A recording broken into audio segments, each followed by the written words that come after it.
Ah, the suffering. The sweet, sweet suffering.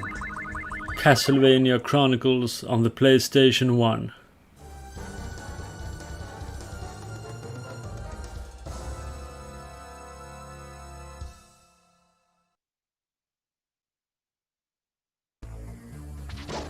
Now this game I used to play a lot back in the day, and I really want to play through it again and show you guys all the cool stuff. The only problem is, this game is hard. And I mean harder than Simon Belmont's rock hard abs. This game makes Castlevania 1 on the NES look easy. And this is actually a remake of that game, with even harder stages and enemies added. I knew from experience that this is not a game to be taken lightly, so before I started recording the footage I decided to plan a little. Now first of all, the original mode is out of the question. There is no way I can do a complete run through without losing my sanity. The arranged mode is a little more manageable, but it also gets hard as fuck towards the end, so I'm gonna bring an E-tank just in case. That's those little leaves there you see in the sub-weapon box. This is a unique power-up to this game, which lets you heal part of your life bar in exchange for hearts. The trade-off is that you have to go through the game without any other sub-weapon, like the axe, cross or holy water. We will go through the game with this baby, but we're only gonna use it in case of extreme emergency. There are only a few spots late in the game that I have trouble with, and that's why we're bringing it, just in case. But oh man, you don't know how much we used to play this back then. Of course it was a disappointing game to play after the likes of Symphony of the Night, but we played the crap out of this, since it was one of about 5 or 6 PlayStation 1 games that we owned.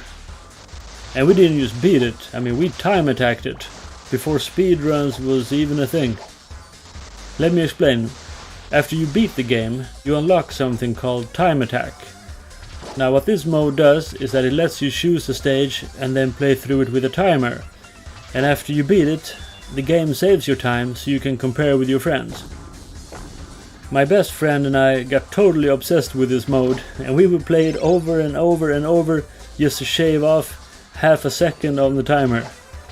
To my recollection, this is the only game I tried to speedrun back then. You know, sort of. I say sort of because you could only play one stage at a time, and you couldn't really go through the whole game anyway, because you know you only had one life, and then when you're dead, you're dead. And when you get to stages like the clock tower, I mean it's fucking impossible to go through the whole stage and beat the boss on a single life. It's just not happening. That werewolf boss in the clock tower is the worst boss in the whole Castlevania series, if you ask me. And you're gonna see why when we get there. There is an easy mode also that you can select. I always play on at least normal first, and then harder modes if I like the game. It's all about the game, you know. Some games I just play through once on normal, and then it's finished, move on. Other games I want to play through again on hard mode or nightmare mode, or even one-hit kill modes, if I love the game enough and I want to get everything out of it in terms of strategy and challenge. For example, The Evil Within, where they add new enemies and stuff on the harder difficulties. For sure you want to experience that. Or Fatal Frame, you know, Project Zero in Europe, that ghost game with the camera. If you play on normal, you're gonna miss a bunch of unique ghosts that only show up on hard or normal.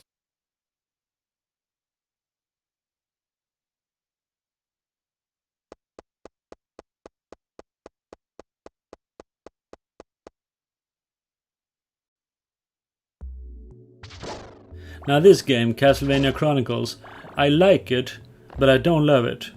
So I'm not totally motivated to put myself through that kind of punishment.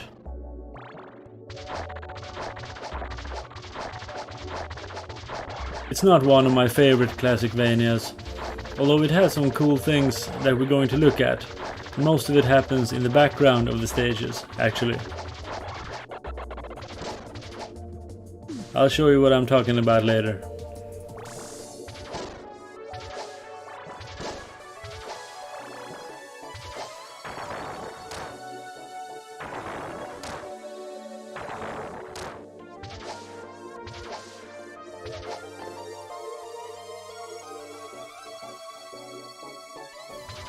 Now let's talk about the difference between the original mode and the arranged mode.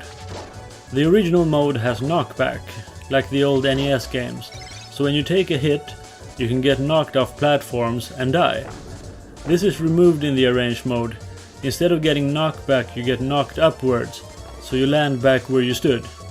Now this can actually also kill you. If you try to damage boost off a bat, for example, in this game, the hit will stop you in mid-air and then send you flying directly downwards. But I think it's still better than the knockback.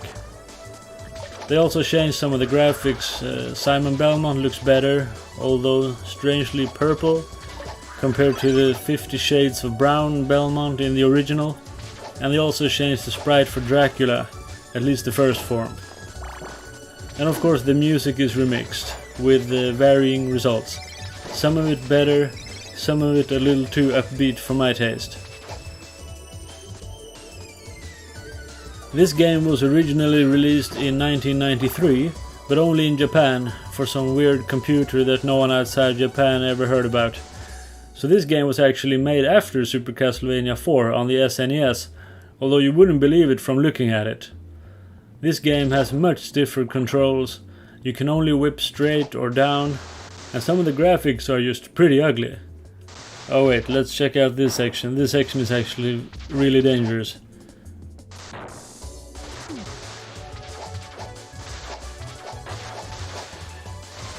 You know, you gotta be careful, especially if you play the original mode with the knockback. This place is a goddamn nightmare. But even here, you better be careful, you know. You gotta reposition your guys so you're always in the middle of the platform. Because you can fall off this thing too, even without the knockback.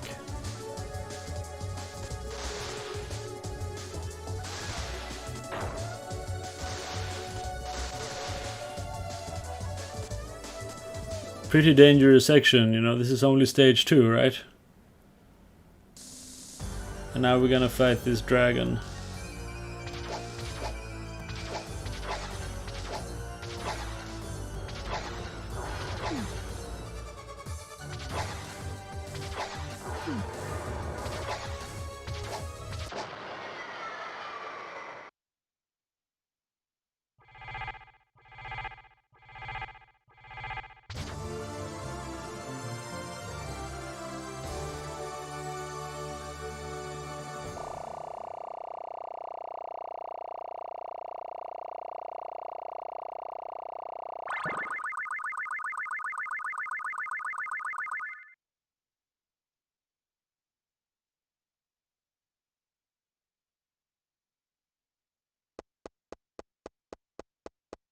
Can't really compare it to Super Castlevania 4. But of course, if this game was released in Europe and America back in 1993, when it was made, it would probably have been great. The problem is, it was released in 2001, the second Castlevania game on the PS1 after Symphony of the Night, and people were just expecting something else, you know? Imagine having almost no knowledge of Castlevania, you buy Symphony of the Night as your first Castlevania game, and then some years later you see this game in the shop. The cover says Castlevania, of course you're gonna buy it. You're gonna run home, you're gonna think you're about to embark on Alucard's Journey Part 2 or something. And then you get this. It's Rain and Flea Man, hallelujah. It's not really the same thing. No double jump, no branching paths, no map. It was just released in the West too late, I think.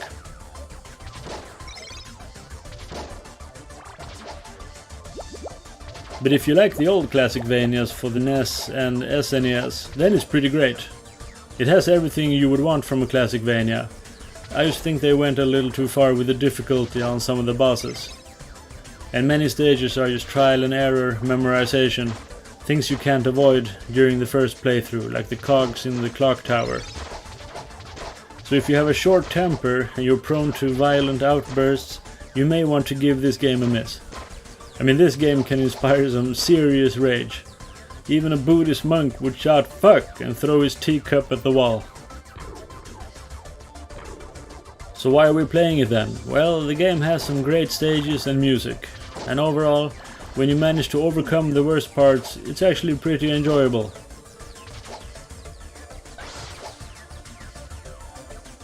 But yeah, we are lucky that they made this arranged mode, because if this disc contained the original mode only, well, I don't think many people would have survived it. Actually, you can use the E-Tank in that game too, which makes it a little easier, but it's still the hardest game in the series, I think.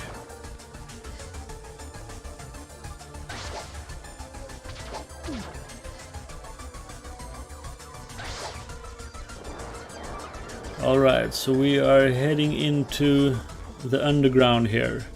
Some kind of ice cavern. And for sure this is something new that they added. I don't remember any ice stage in Castlevania 1. So you notice the blood here on the pillar. That's a warning. You better duck. I don't know, sometimes that bat is a little higher on the screen. Now you got some frozen flea men here in the blocks. And I mean, you might wonder, why am I whipping the blocks? Well, because you have to. You can't reach the jump. In other words, you're forced to unfreeze this little fuckers.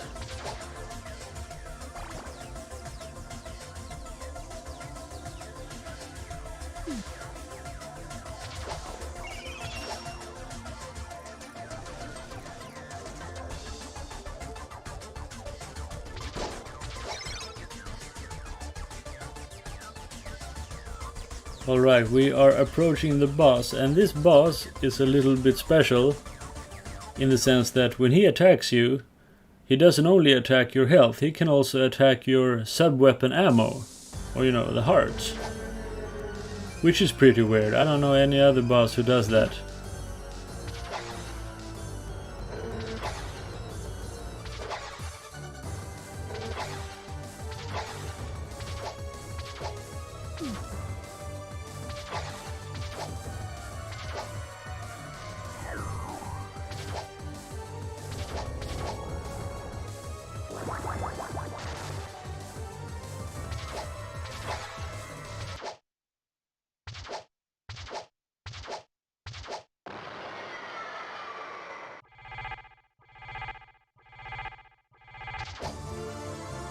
And I mean, if you play this game for the first time and you beat the first 3 stages, you're gonna think that, hey man, this game is not too bad. I don't see what the big deal is. Well, just like the first NES game, Castlevania 1, the difficulty ramps up. And it ramps up quick. And it's gonna start now on stage 4.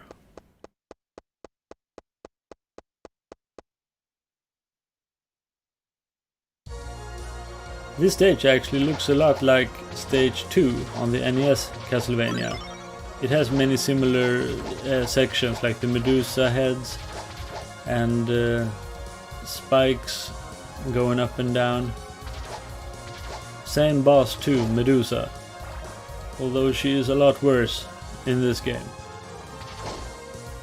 And basically, if you're gonna describe this game to somebody who never played it, it's basically Castlevania 1 on the NES, but longer and harder, if you can believe that. So if you think the NES Castlevania 1 wasn't hard enough, then I mean, you can give this game a try.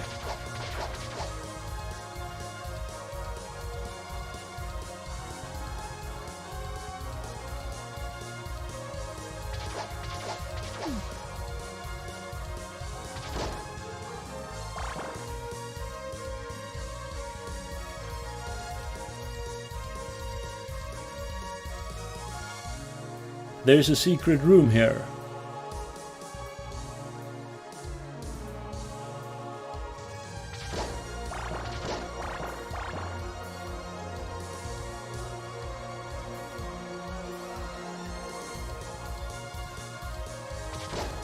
Now they put the meat in a candle here, so you gotta get it fast before it disappears.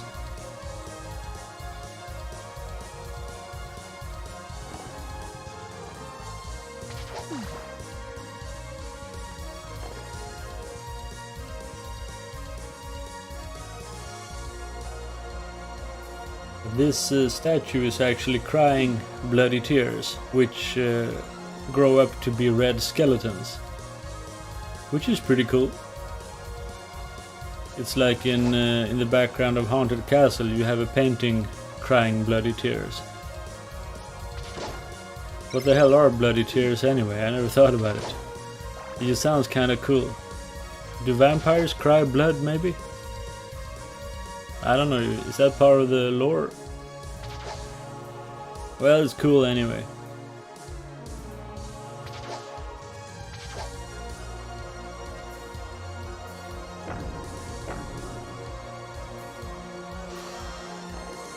Now this room here is similar to the NES room, except the hit detection on the spikes here.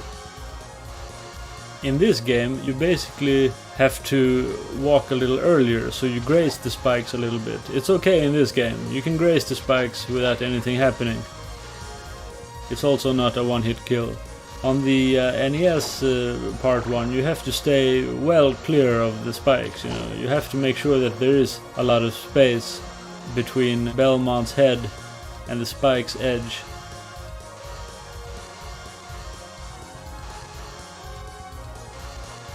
Wow, can't believe we made it through that. I always take a hit from that bat. This room is goddamn cheap. Look at these skeletons here. One thing that would have been cool is that, you know, if the skeleton shrinks with every bone he throws, like he's throwing away his bones and then after a while he doesn't have legs, then after a while he doesn't have arms and stuff.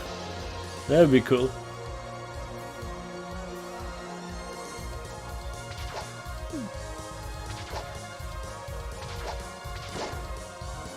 In case the game wasn't tough enough, they give you this little window mini-boss, just to give you a taste of things to come.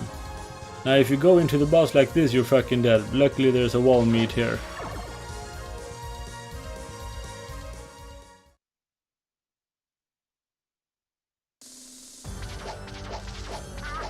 It is actually one of the hardest bosses in the game, unless you use this strat right here. If you let her run loose and you chase her around, you will die within seconds, I guarantee it. This is the only safe way I know of. The worst boss for me is the next one, the she-wolf at the end of the clock tower. Just saying the name makes me clench my butt cheeks.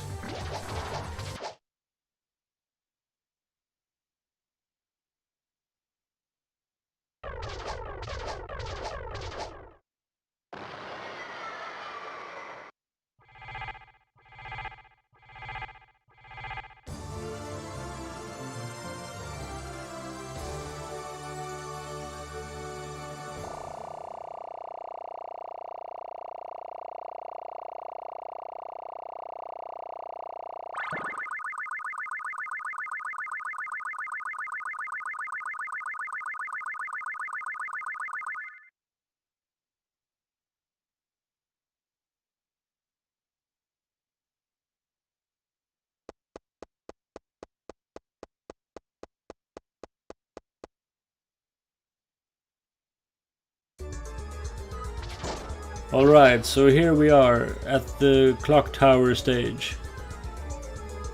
This stage is pretty cursed, but that's nothing compared to how cursed the boss is, the she-wolf.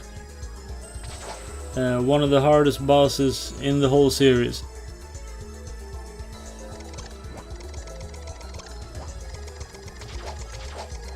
So anyway, what can we say about this stage? Well, first of all, the music sounds like it was played by a mental patient.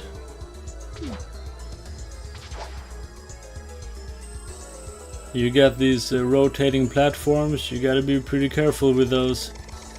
If you position them in a crappy way, you can actually kind of soft lock the game, so you can never get up there. Pretty rare, but it happens. So anyway, the first section is not too bad.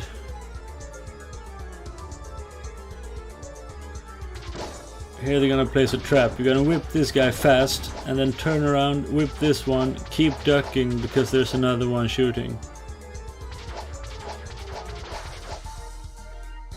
The worst part is the ending section with the trial and error, stupid cogwheels. Super annoying.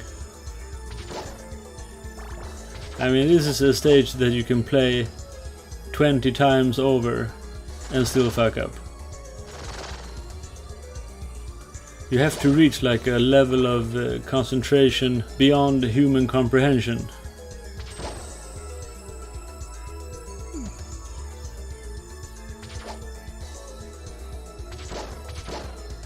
Now we push this thing, what happens? Oh, release the flea man, no!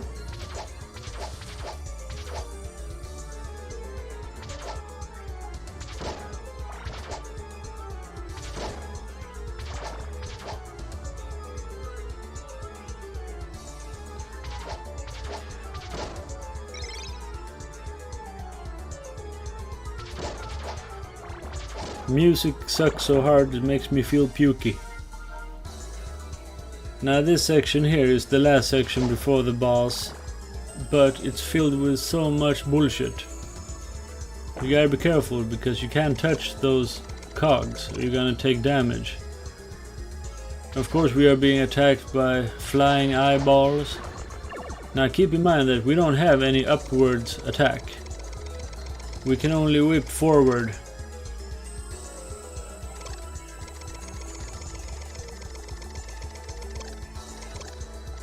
So we're gonna have to be a little tricky here. We're gonna have to jump around a little bit to actually kill those eyeballs.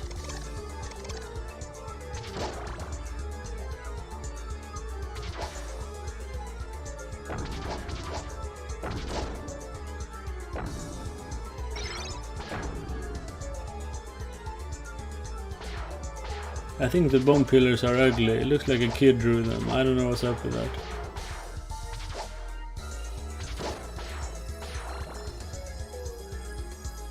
Well, this stage will test your patience for sure, and I would wager that many people never got past it because of the boss.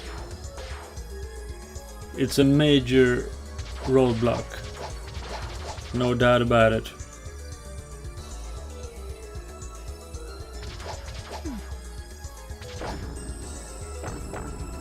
I mean, you basically have to get through the whole stage without taking a hit to have a chance against the wolf. I mean, if you show up to the wolf and you don't have a full health bar, you might as well hit reset because you're just gonna waste your time. You ain't got a chance. We're gonna see if we can even out the odds a little bit here. Still tough though, I mean, don't worry about it. Alright, here we go. Now this boss is not hard. This boss is impossible. Im-fucking-possible. There is no strategy. There is no safe place to stand on the screen. The boss is faster than you, stronger than you, ain't got a chance. I mean, this boss would have a better chance than us at getting through the castle and defeating Dracula.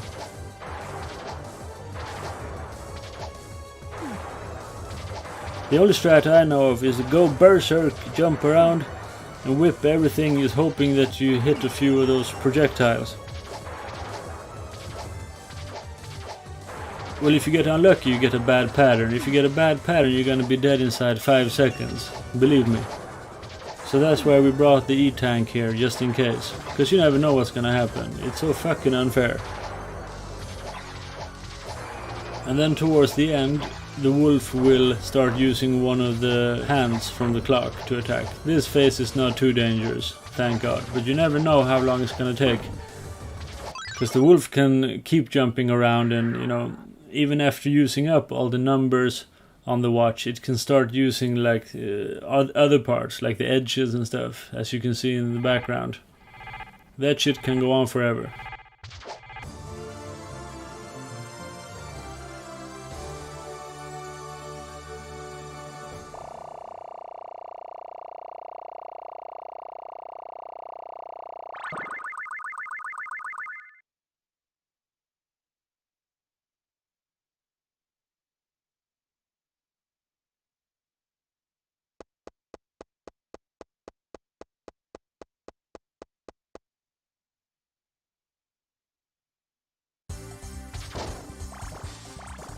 Now this looks a little bit like the final stage in Super Castlevania 4. Except those skeletons are not headless this time.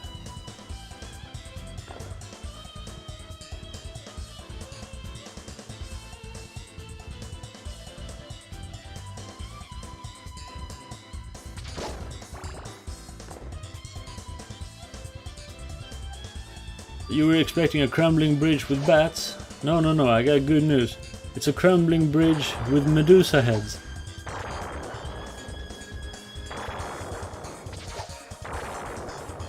This part fucking sucks. It's more about luck than skill. Just hope for the best. Yeah, we would normally have been dead from that. But Lady Luck gave us a break.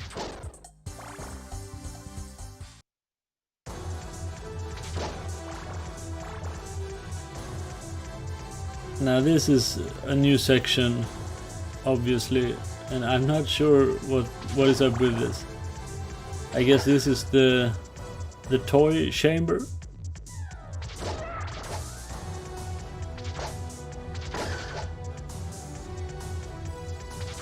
Why are there little toys and dolls running around? Is this Dracula's stuff? Or is this like, you know, when he kidnaps the villagers and the kids are bored, they can play here in the room while their parents are being drained of blood?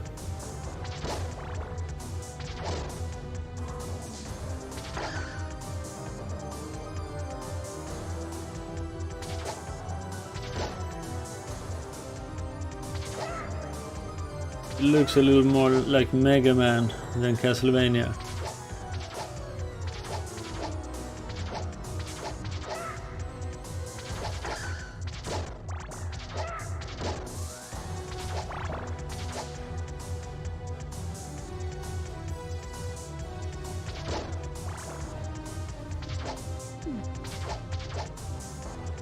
It's not going too well.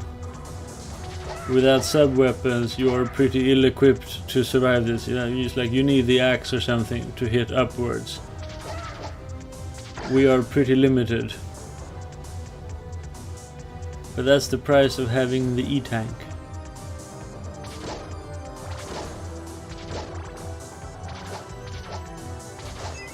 So in this hallway, almost every mirror is gonna fall down. I don't know who put this up, but he didn't do a good job. You can basically, I mean, you can barely walk one step without a mirror falling down. Now we are in pretty bad shape, so I took an E-tank even though I knew that we have a meat here. But at least we can take the boss without healing. And this boss is tough. This is a doppelganger boss.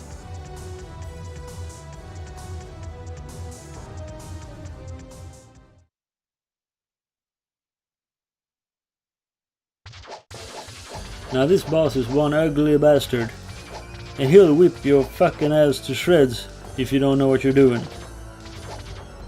It's just like the doppelganger boss in Castlevania 3 on the NES. The only way to beat him is to use the environment to your advantage and try to get him into a good pattern, like this one. Of course, he can sometimes hit you anyway, because he's really fast and has a long reach, so it's still not 100% safe. But it's way safer than fighting him out in the open. Without this strat, the boss is basically impossible.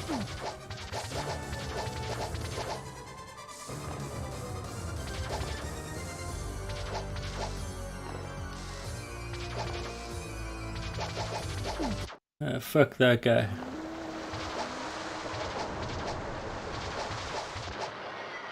There can be only one.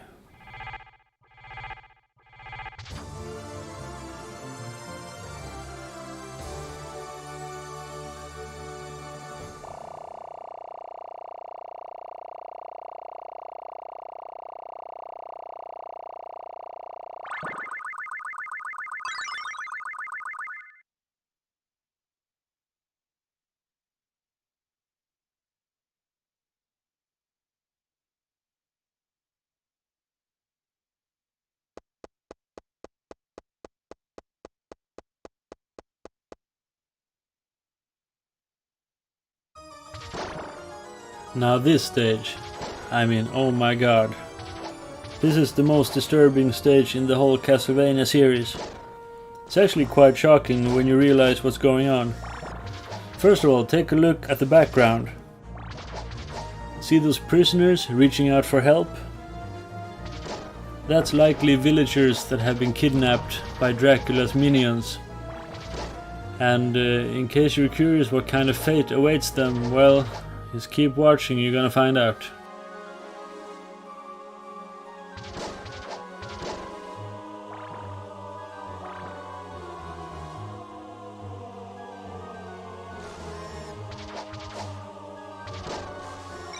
We got the usual assortment of skeletons and flea men.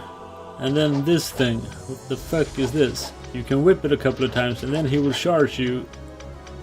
So you're gonna have to duck. I'm not even sure it's killable.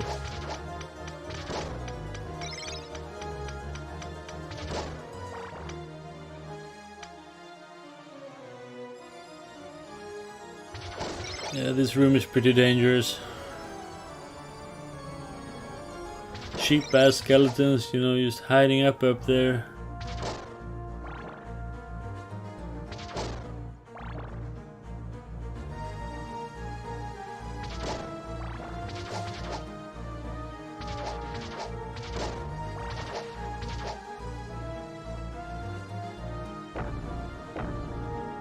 Now check out the background.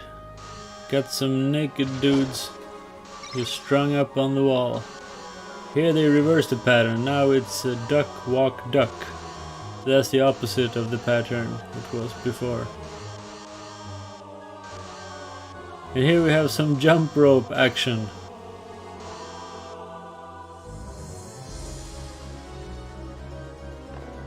Seems a little bit out of place, but sure. Now this guy in the background has been cut in half. As you notice, there's more blood and gore compared to the NES version of the prison.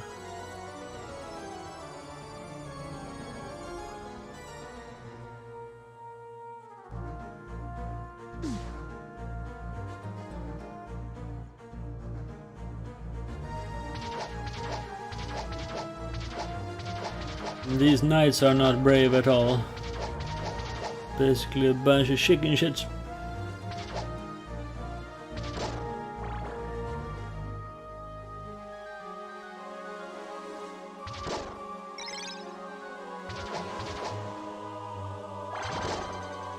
We got invincibility. That usually doesn't happen here.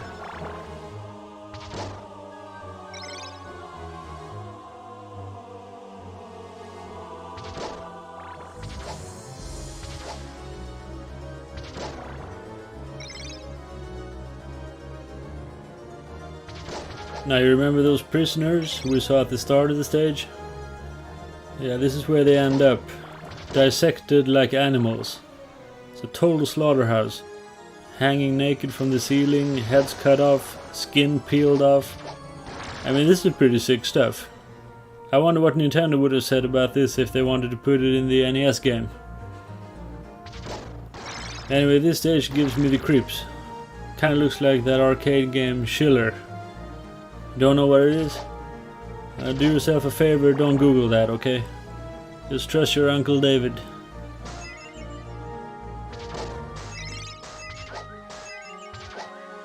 I'm not sure if these are like fetuses or something breaking out of the jars. I don't know. I don't want to know. Pretty gruesome stuff, but I mean, I guess the game was supposed to feel like a horror movie. That was the original vision.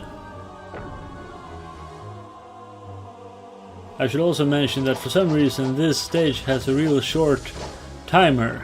You know, there's a timer up there. And in case you take too long, you're gonna die here at the boss. Now remember, you need some extra time also, you know, after the boss is dead, for everything to disappear from the screen and for the orb to appear and be picked up. So my advice is to run through the stage as fast as you can. If you play the NES original, then you should be pretty familiar with this stage layout. And just like in the NES game, there is actually a wall meet here at the end.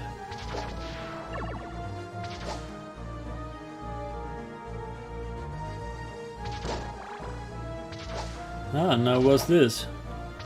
Well, this outdoor section is refreshing. Psych! It's the infamous hallway before the Grim Reaper. God damn it.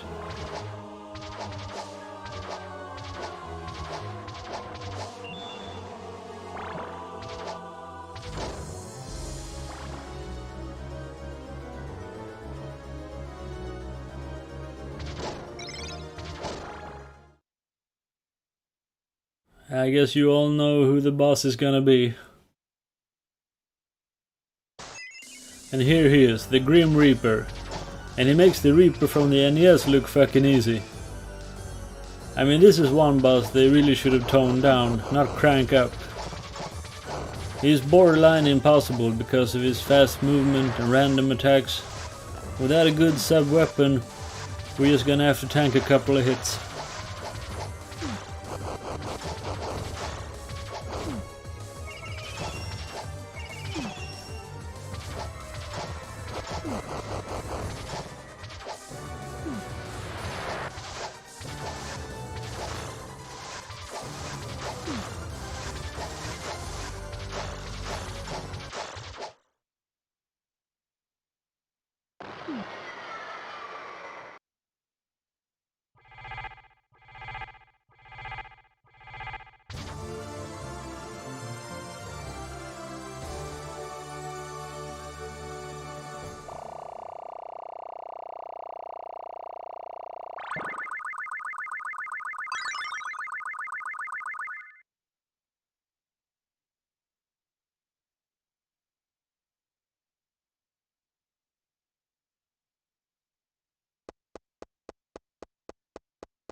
Now we are finally at the final stage. And it's awful. Truly awful. Almost every room is just trial and error. And enemies will bum rush you from different sides until you learn when to duck, when to jump.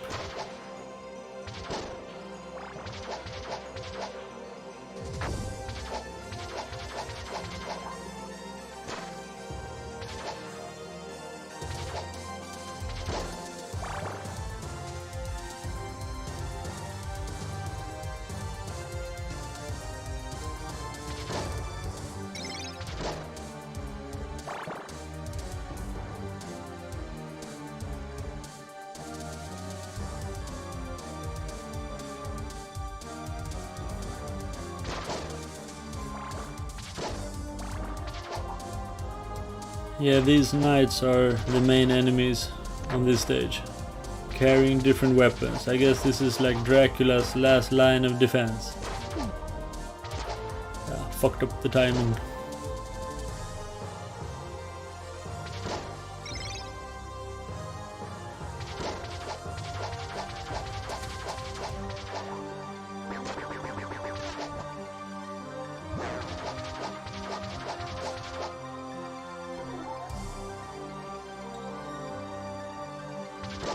Now let me show you something really creepy. Behind this wall is an abandoned altar which seems to have been sealed from the outside. Notice the decay. This place gives me the creeps too. I mean, there isn't even any item in here, so I include it. Just to show Dracula's disgust towards religion. I bet you couldn't put this in the NES games either. Perhaps this game is the complete vision that the team had when they got the chance to work without censorship, without restrictions. I think it's interesting how much more graphic the game became. I guess this is what they wanted all along. And this hallway is fucking cursed.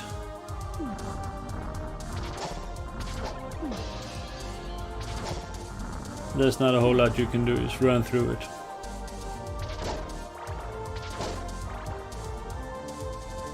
And now this stage will look familiar if you play the NES original. Here's that bridge with bats. They got some different patterns this time. The game loves to take familiar areas and make small changes to them to throw off the timing.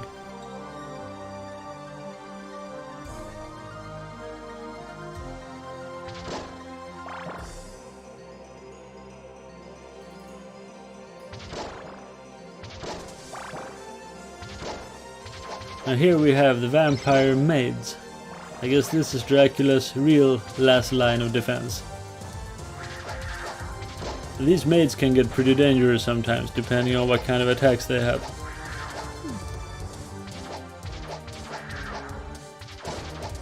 I always thought that thing was a dog or a wolf, now it looks like a panther. The castle is full of black panthers. Yeah, those homing shots are tough to dodge.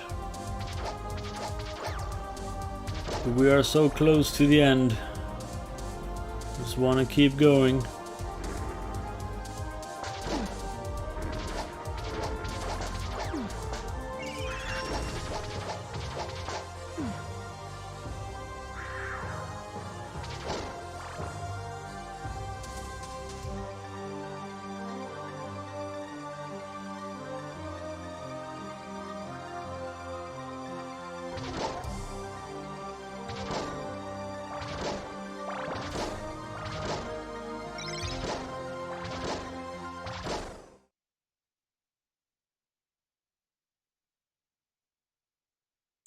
Now we are here at Count Chocula.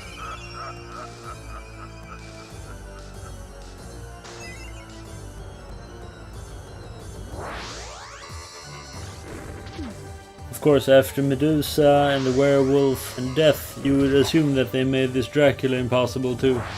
But thank God they didn't. This first form is actually real easy. It's a little bit easier than the NES Dracula. It's not so hard to get the jump timing right.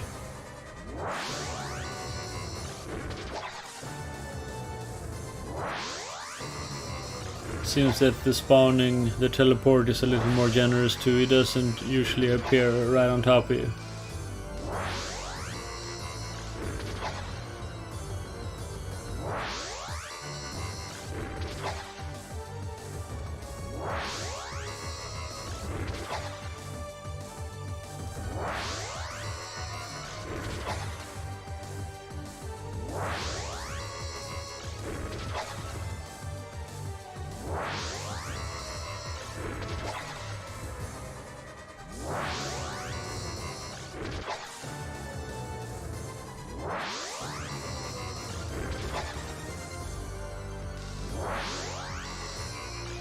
Oof.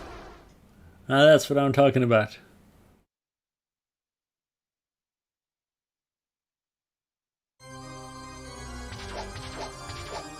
Now here's the second phase. I don't know about the posture, he looks a little derpy.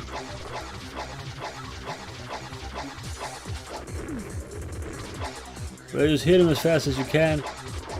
He has a lot of health. I mean, we're not here to make peace. Might as well attack with everything we got. Just kill this fucker.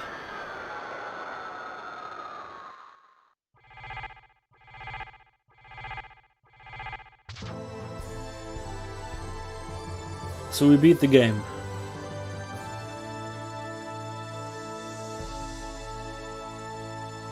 That was tough. Quite frankly, I'm glad it's over.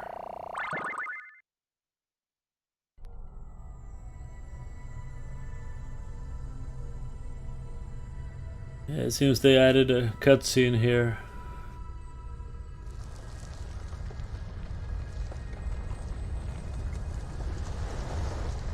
If you're gonna play this game, I would recommend playing the arranged mode.